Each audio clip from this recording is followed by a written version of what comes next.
ओम नमः शिवाय, हर हर महादेव। स्वागत है आप सभी का मेरे यूट्यूब चैनल अद्भुत ज्ञान तंत्र में। आशा करता हूँ आप सब स्वस्थ होंगे। आज मैं आप सभी के लिए योगिनी एकादशी पर की जाने वाली एक विशेष योगिनी साधना के बारे में परिचय दूंगा, उनकी चर्चा करूंगा, विधि विधान दूंगा। आप सबसे मेरा एक ही विनती है कि जो भी साधकगण हैं कृपया गुरु मार्गदर्शन में गुरु से आज्ञा लेकर के गुरु दीक्षित होकर के ही इस साधना को करेंगे, अन्यथा उसके हानि लाभ की जिम्मेदारी आपकी होगी। बिना गुरु दीक्षा के यदि आप साधना करते हैं तो परेशानी आपको है। इसलिए गुरु दीक्षित होना, किसी भी साधना को करने से पहले गुरु दीक्षा आपका होना चाहिए और गुरु से आज्ञा लेकर के कि गुरु जी मैं यह साधना करने जा रहा हूँ, अगर वो आज्ञा देते हैं तो ही किसी भी साधना को आप करें, अन्यथा आपसे मेरा नम्र निवेदन है कि कृपया इस साधना को न करें। योगिनी एकादशी पर योगिनी की साधना जो मैं बता रहा हूँ, यह एक ही दिन की सिद्धि प्रदान करने वाली देवी है। एक ही दिन उनकी सिद्धि हो जाती है। साल भर में एक ही बार योगिनी एकादशी आती है, जो कि जुलाई महीने में 10 या 11 तारीख को योगिनी एकादशी का मुहूर्त है। मैं आपको इतना भी सूचित किया। आइए थोड़ा सा इनका मैं पहले आपको परिचय दे देता हूँ कि ये दिखती कैसी हैं और क्या इनका स्वभाव है। स्वभाव इनका बहुत सरल है, बहुत सरल हृदय की, बहुत कोमल हृदय की यह योगिनी है। और जो भी इनके उपासक हैं, जो भी इनके साधक हैं, उनके मनोरथ को पूर्ण करती हैं और उनके ऊपर अपना प्रेम बरसाती है। इनके चेहरे पर एक तेज होता है,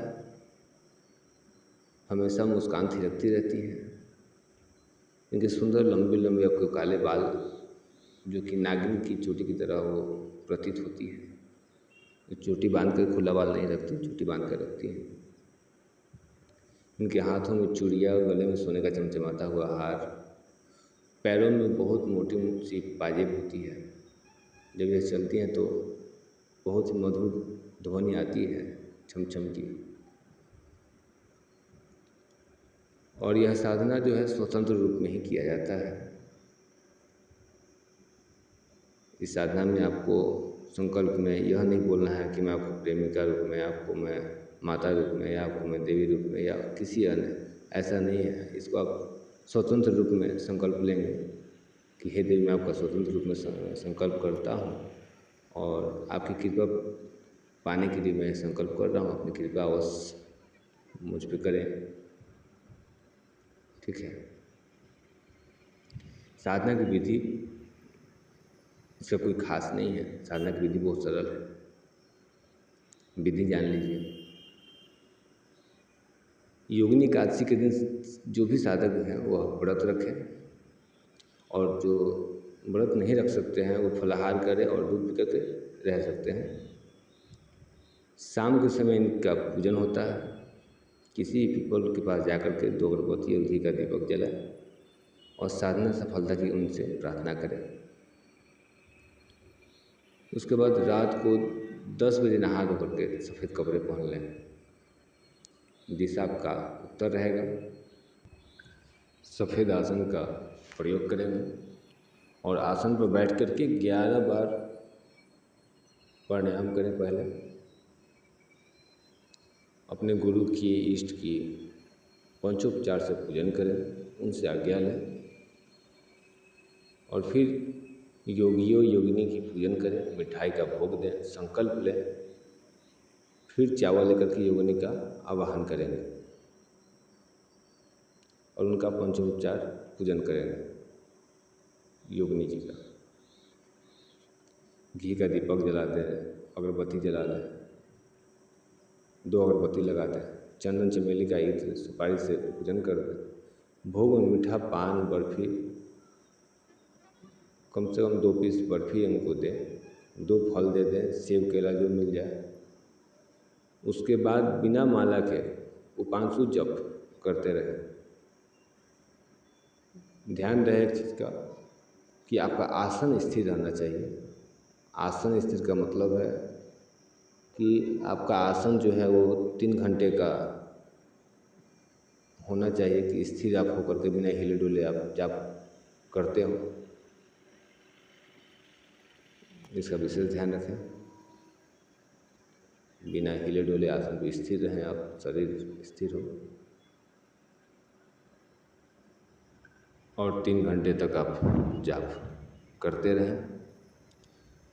जाप के दौरान आपको अनुभव होंगे, उस पर ध्यान न दें, जाप करते रहें।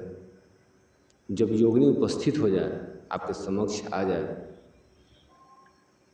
तब उनसे उनका अपना परिचय पूछें कि आप कौन हैं, आपका नाम क्या है, आपका कुल क्या है। जब वो अपना परिचय बता दें, तब उनसे वचन मांग लें। वचन 3 मांगे जाते हैं। मैं एक वचन की भी आपको वीडियो दूंगा।